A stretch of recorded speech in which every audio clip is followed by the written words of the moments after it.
So if you watch my last video, you know that last week I purchased a GFX 50R with the 50mm 3.5 LM WR lens, a pancake style lens to go with the camera. And I was really excited about it. And I posted on the GFX group on Facebook. And initial thoughts were really positive. I then also went and purchased this, which is a Miticon 65mm f1.4 manual focus lens. And when I received this lens, I was also really excited. But as soon as I mounted it on there, onto the camera and started using it, I very quickly realized that the whole setup just felt really, really cumbersome. And I struggled to focus with this whilst holding the camera. Now, I have used manual focus lenses in the past. I don't have a lot of experience in manual focus lenses. And it is my first time using the GFX system. So naturally, there are going to be issues that I'm going to come up against, things that I'm not used to. I have been a long time user of the Canon R system, and if you've been using Canon R or Sony, you will know that autofocus on these is lightning fast. These cameras are not small, but they're smaller than what the previous DSLRs were, but they're still quite light. Okay, and even if you mount a heavy lens on them, autofocus works really well. The screens are really good. Everything works so well with these cameras. They're pretty much flawless. They're pretty much perfect. I've got nothing that I could be complaining about with this camera. So when I purchased my GFX 50R, it looked awesome. I've used an X Pro 3 in the past and an XE4 on the X mount, and it just looks like an XE4 like on steroids. It's a beefy, chunky camera, and I really did enjoy using it with the pancake lens. But as soon as I mounted this on there, um, I struggled, and I struggled with the fact that it became really, really difficult for me to hold the camera. I felt like I was holding the camera like this, and all of the weight of the camera and the lens was just like hanging off my fingers here, and it just became really, really difficult to hold it and then also manually focus while I'm holding it and trying to tilt the screen up, and it just became an experience which I just did not enjoy at all. And you could argue about the fact that, well, you're new to the system, you need to get used to it, but something just didn't feel right. So anyway, this was a grade 10 item from WEX in the UK, which basically means it's in brand new condition. I think it was a second body, a backup body, which was never used in studio or whatever. It was just over £2,000. And, on the whole, I was just really pleased with my purchase. I thought I've got myself my first medium format camera, and this is going to last me for ages because it's like brand new, and I'm going to really enjoy this. But when I went back onto the WEX website, I realized that the GFX 50S Mark II is only around £50 more in the same condition, grade 9 plus. And I thought, well, hang on a minute. What am I getting in the 50R that I could be doing even better with in the 50S Mark II, right? I mean, the range finder style was just really attractive and nice, but I think that was more aesthetic. And actually, if you start looking at the actual footprint of the camera and the real world use case of the camera, I think I realized actually that looks is one thing, but using it is a different thing. If I had kept the 3.5 50mm lens, which I've kind of given away some information there, if I was to just use that lens on that camera and just do street photography walking around, I don't think I would be unhappy. It was just really, really nice to use in that respect. However, I wanted something which will give me the medium format look, right? And that's what this lens is about. It's going to give you the medium format look. But I just struggled to use it on that camera. So what I did was yesterday I drove all the way back to Norwich, which is where WEX are based, and I decided to go and have a look at the 50S2 because I didn't want to send the 50R back and then order the 50S2 and think, oh, I don't like that either, and then have to send that back. And also, I wanted to look at the 100S as well because apparently it's the same body, and obviously the newer 100 megapixel sensors in there. So I was just really keen to go and have a look. So I did go to X, I had a look at the body, and when I instantly picked the body up, I was I just knew that this was the camera for me. This was just so much better ergonomically. The footprint of the camera is so much better. I'm gonna obviously share that I did go ahead and buy the 50S2. I'm just gonna try and put it in focus here. It's capturing my eye. I'm gonna hide behind the camera. And this was a 9+ grade item with only 400 shutter count. So really no different from the 50R with regards to its quality. But when you're holding this camera in the hand, I can do this without an issue. The 50R, I just felt like if I turned it around this way, I was just doing this with it, and it just became so unwieldy in the hand. But I feel so much happier with this. And as I read into this camera a little bit more, I actually realized that for an extra £50, there is so much more in here than you get in the 50R. Right, so let's just, I've made a quick list of all of the things. So first of all, obviously the camera was too cumbersome for me to use. The grip was too hard, and I found it really hard to manual focus with it. The pros on this is that because the grip is there, I don't have to worry about holding the camera. I can hold the camera like this, and I can then manual focus with the lens. And the screen obviously comes out like the 50R, and I can do this, right? And it just felt so much easier. I felt like with the 50R, I had to take the weight of the camera and the lens with this hand whilst trying to manual focus, and I just didn't think that was going to work. So here, I felt like the weight distribution is a lot better, and I thought this was really good. There are some pros. There are some real big pros here, and these are the first pros. It's got USB-C charging, which the 50R does not have. And I'm going to explain how that was really useful to me when I was in Norwich yesterday. So it's got USB-C charging. It's also got the newer W235 batteries, which you can find in the XH2, the XT5, the XT4, the XH2S, and the XS20, right? And those batteries are brand new. You can still buy them. They're still kind of being manufactured. The 50R had this T125 battery, which was one I've never seen before, but it's obsolete now. Fujifilm don't make it anymore, and you can buy it from Japan for about £150. But the W235 battery is like £50 probably on Amazon. You can buy 2 or 3 of them for the same price. And you get an extra 40 shots, which isn't massive. But it's just the convenience of knowing that I can walk into a camera shop and buy a spare battery if I need to, right? So that was just really important. So the USB-C charging was huge. The more common battery with more capacity was also really big. The grip was really big. The fact that the grip is bigger was a big deal. It's also got the X processor 4, which is what you find in the XS10, the XE4, the XT4. And yeah, that kind of line of cameras, the X Pro 3 as well. So with that comes the clarity settings, the color chrome FX blue, the graphical display of the highlight tones and the shadow tones.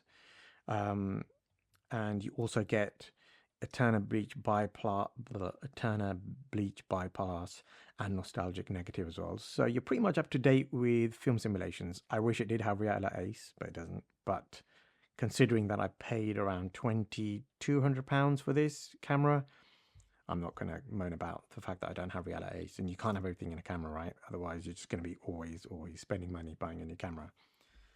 So that's obviously, those were all pro things. And obviously it's got IBIS, which was really good. Now the 50R had a shutter which was just really loud. Now I don't have an issue with that at all, but the shutter just sounded like it was it had like this vacuum thing going on in it, and I just got really confused with that. And I'll do it again. It was like there's this vacuum thing at the end, and it just made me really like I just didn't feel confident with it, because if I wanted to snap away 1, 2, 3, 4, it was constantly like feeling like something sucking the life out of that shutter, and I don't know.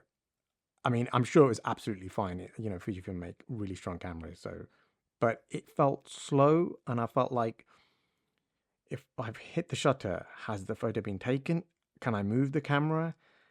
am I going to introduce motion blur? Because the shutter just kind of dragged on for a bit, and I just couldn't tell when the photo's been, when it's finished taking a photo. So that just made me feel a little bit uh, like I wasn't confident about how much shutter lag there was. And I'm sure there was shutter lag to that camera, but I'm sure I could have got used to that as well. These are not really huge things, and I'm not saying don't buy the 50R. I'm not here knocking the 50R. The battery does last long enough on it. And you can buy a third party knockoff battery which you can carry on with you. And like I said, paired with the 53.5, it's a great walk around uh, camera. But I just felt like going to medium format and then having a 3.5 lens. I didn't know why I was doing it. Right, I could have just I could have just bought an XT5 and had the kit lens, the 18 to 55, or the new 16 to 50. But obviously, moving to the 50S2 made it easy for me to justify the medium format kind of upgrade, because I can use this lens so much easier. Now, here's the thing: this camera was sat in the WEX warehouse for several months. So when I got it, the battery was like showing 50%, but I don't think that was the actual charge of the battery. With only 400 shutter count, the battery's obviously still quite new. So I had, I bought the camera and I had my Miticon lens with me, and I said to the guys at WEX, okay, fine, I'm going to go out and I'm going to do some street photography. I bought another lens as well, but I had to wait around 3 hours before click and collect could be ready. So I thought, okay, I'm going to walk around Norwich and I'm going to take some photos with it. And when I went out and about, very quickly I realized that uh, the battery was on red. So it's not been charged for months and months, maybe.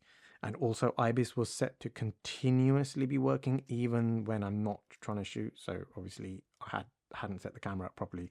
But so what I did was, I walked into London Camera Exchange, because they've got a store in Norwich, and I said, guys, look, I've just bought a camera and the battery's absolutely flat. I need to go and get some lunch. Can I leave the battery here for you guys to charge? And they were just really good about it. So they charged the battery for me. I think they put it on a really slow charge, because by the time I got back after an hour, the battery was still quite low. So what I did was I just bought a power bank. I needed to get a power bank. I bought a power bank and a USB-C cable, and I plugged it in on charge and I walked around with it. And when I wasn't using it, it would go on standby mode and it would start charging the battery. And when I was using it, it was drawing power from the power bank as opposed to the battery. Anyway, by the end of the day, by the time I'd finished shooting in Norwich, the battery was fully charged. So that's a clear advantage of the 50S2 over the 50R. If your battery goes dead and you haven't got a spare battery, you're screwed, because you cannot charge that battery in camera, and you would have to take it out of the camera to put it in charge, and that takes time away from your ability to take photos. So those were things that I instantly realized and noticed yesterday. Now, that doesn't mean that the 50R is no good. And I said this before, it is. Buy a second battery, keep it in your pocket, make sure you charge your batteries before you go out, walk around with that pancake lens, or even if you've got bigger hands than mine, you feel like you can do the work with this lens, then go ahead and do it. There's nothing wrong with that camera. I'm just telling you why, for me, it just didn't work. I feel so much more confident with this, especially with IBIS in here. I feel like I can go as low as 1/60th of a second and take a decently sharp photo. So pairing the Miticon 65, I felt like, because I could balance the camera in my hand properly, I felt like I could take my time a little bit more to focus and get precise focus, because my hands weren't hurting, my arms weren't hurting, right? Because I wasn't doing this awkward kind of, you know, circus act with my camera. I just felt like it was designed for me to do what I wanted to do. So I instantly felt like, okay, I'm definitely keeping this lens, because at first, when I thought I'm going to give the 50R back and I'm going to send this back as well, because I'm struggling with this, and you have to get into my head, right?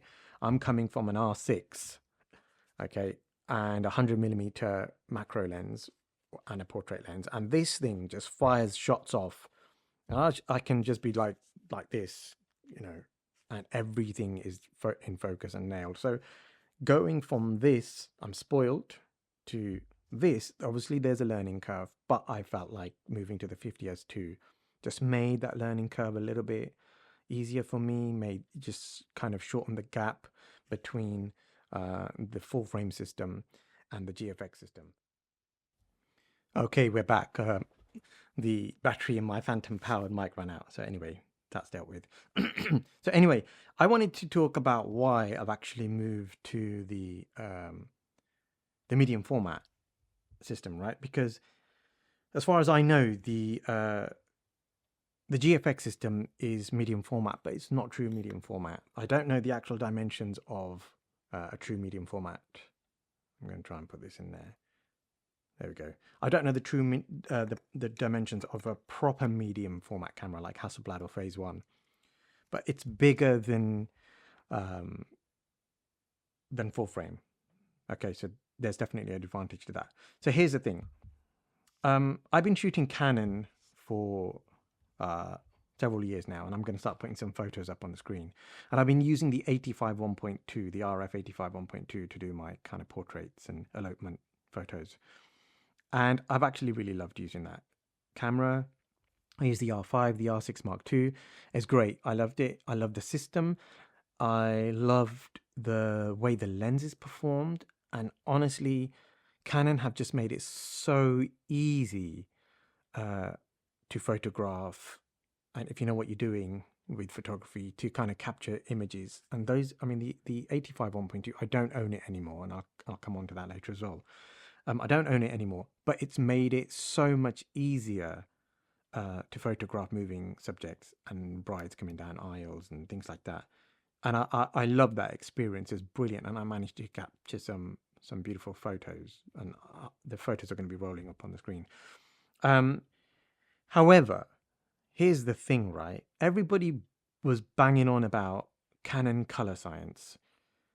And when I moved from the Nikon D750 to the Canon EOS R, I moved from a DSLR to a Canon mirrorless camera.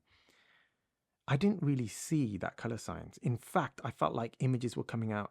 Hang on a minute. Let's just backtrack. The EOS R was good. I liked the colors coming out the EOS R, but it's when I moved to the R5, I was just like, hang on, what's gone on here? The files just look so dull, and it was just so much harder to get the skin tones back. And I've got a feeling that the EOS R had the same sensor as the 6D Mark II or something like that. So from the DSLR years, the color science was probably good, but when I moved to Canon mirrorless, especially the R5, the R6, I just felt like I had to work a lot harder to kind of make those files really pleasing. And it's fine. I got on with it, you know. But it was when I was kind of watching a video on YouTube and I came across the Fuji system and the film simulations and the colors that I really thought, oh, wow, these colors are really nice. And so I rented an XT4 and I photographed a wedding with a couple of XT4s and the 50f1, and I can't remember which other lens it was. I think it was 18 1.4. And I loved the colors coming out of those cameras. I just thought, wow, this is so nice. Obviously, it's an APS-C system, so I noticed the difference straight away going from full frame to APS-C. I just felt like, hang on, where's the sharpness gone? You know, I'm shooting on a 26 megapixel sensor compared to my R6, which is a 20 megapixel sensor. What's going on here, right? So I started doing some research and started looking into it. And the more I used Fujifilm APS-C cameras, I realized first thing, the autofocus was absolutely naff from a tracking perspective. I just stopped using tracking with Fujifilm cameras. And what I started doing was just spot single point focus. And that was fine. It was okay. You know, I think it slowed me down in photography a little bit, and it helped me compose my shots better, and it helped me model my my couples better. And I think that with the R6 and R, I was just firing off shots all the time and picking out the best ones and delivering them. And my clients were always happy, but I just felt like actually it was a very clinical process. And so moving to Fujifilm and renting those cameras really kind of made me think about photography and how I am going to compose my shots. And so that's something that I learned, but I just was not happy with sharpness because I don't know. Anytime I show a photo to anyone, they on their phone or whatever, they get a photo up on their screen, and so I'm just gonna get this up, right? It's a photo of some food that I ate, right? And the first thing that people do is they do this. They zoom in and they want to see every single bit of detail, which obviously, like if you go back to the 90s or even, up and before the iPhone camera came out, people weren't zooming in. They were just appreciating the photo on the wall, right? Or they were appreciating the print. The whole idea of pixel peeping is coming, like over the last 15 odd years. So I just find that everybody's always pixel peeping and zooming into images.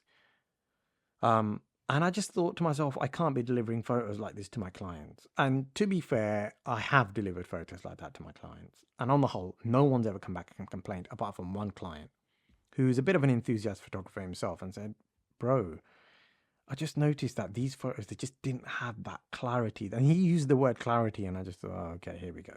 This is to do with the full frame APS-C look. And this is where my kind of confidence in APS-C Fujifilm was a little bit kind of on thin ice, because I thought, what if a client zooms in and doesn't like the, kind of look that they're getting?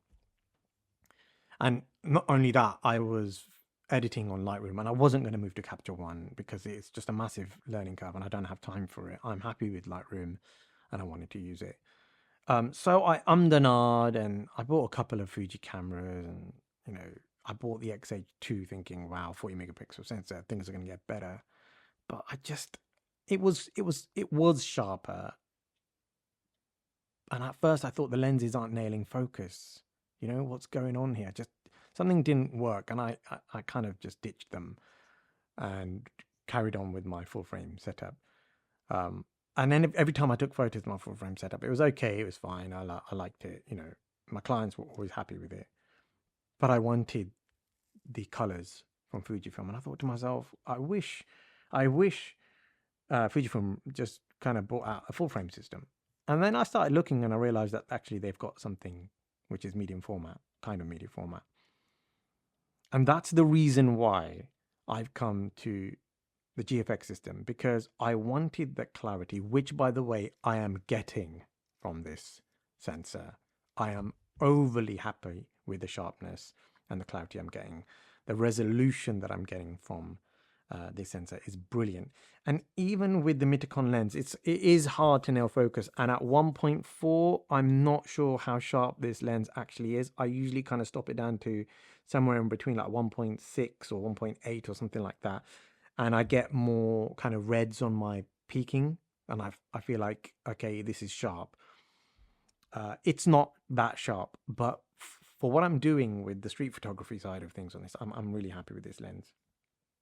So anyway, look, the sharpness is there, the clarity is there, the sense is brilliant, but I also get the colors. And not only do I get the colors, I get the dynamic range of a large sensor. Now, I appreciate this is an old sensor, and compared to some of the full frame sensors out there, you're probably not going to be getting a massive amount more of dynamic range from this camera. But it's definitely really, really pleasing and really, really nice. And I'm just really looking forward to doing my weddings this summer. The few that I've got left with this camera, and I'm really looking forward to it. So anyway, look, here's the thing. I'm going to continue to use my Canon system. Obviously, I've got a Canon R6 Mark II, which I'm filming on. I've got a Canon R6, which is my backup body. I have the 100mm f2.8, which I use for portraits and close-up and detail work. I also have a 51.8 up there, which I don't think I'm going to keep anymore. I'm going to see about that because I've bought another lens, which I'm going to talk about now. And I've also got the 24 to 105 f4 RF lens, which is mounted to my R6 filming right now. So I've got enough for, my wedding photography side of things. And with the GFX system, I'm going to be doing my couple shoots, right? And I will be using the Mitakon, but not entirely, not always. Okay, the drum roll. When I was at Wex yesterday in Norwich, I also purchased, which one do you think it is? This is a couples shoot, portrait style, wedding couples, bride, groom, bride kind of stuff. Photos for that kind of style. Now, what kind of portrait lenses have we got? We've got the 110 f2 with linear motors. We've got the 55 1.7, which is a beast of a lens. And we also have the 80 1.7. Now, I tried, they didn't have a used 110 f2. And I kind of wasn't really sure about the 110 f2 because I've got the 100mm 2.8, and I just thought there's not going to be a massive amount between them. There is, but not enough, right? And this is for all my moving subjects, right? When the couples are walking towards me or walking away or doing their kind of movement shots, I can capture images with this. But for their posed and stylized shots, I'm going to be putting some photos up on the screen actually whilst you're watching this so you can see it. I decided to go for the 80 1.7. Now, this is the equivalent of like a 63mm in full frame terms with an aperture of like 1.3, I think it is. And on full frame, you just don't get that, right? It's halfway between 50 and 80, kind of. 50 and 85. And it's giving me the bokeh of a 1.3 lens, and you don't get that on full frame. So I tried this out in the store, and I was really happy with how sharp this lens is. It's like very sharp. There is some chromatic aberration wide open, but I can fix that in post. And it just felt really, really good. The only thing is the autofocus, like I feel like every time I half press the shutter, even though it's in focus, it will still hunt. Like it has to do that every single time. But in these cameras, you can activate something called Rapid AF, and I've done that, and it's so much faster than that. Now, when I first tried this out, I felt like, is this in focus? Like, am I getting sharp images because it's hunting all the time? And by the way, I'm in single point, not continuous, right? Because remember, this is for my stylized shots where the couples aren't really moving. I felt like, is it in focus? And when I actually punched in on the camera, it is really nice in focus. I'm going to put a couple of photos up. There's nothing spectacular about them, but just so that you can see what's going on. So summary, I moved to GFX because I wanted the colors and the clarity that I wasn't getting from the APS-C Fuji X mount. I was getting the colors, but not that clarity. So I wanted that, and that's great. I'm loving it. I've still got my Canon R for everything else, you know, in a wedding reception. And I probably will use this for candid shots as well. Like people are milling around, you know, drinking wine and champagne. Perfect for that.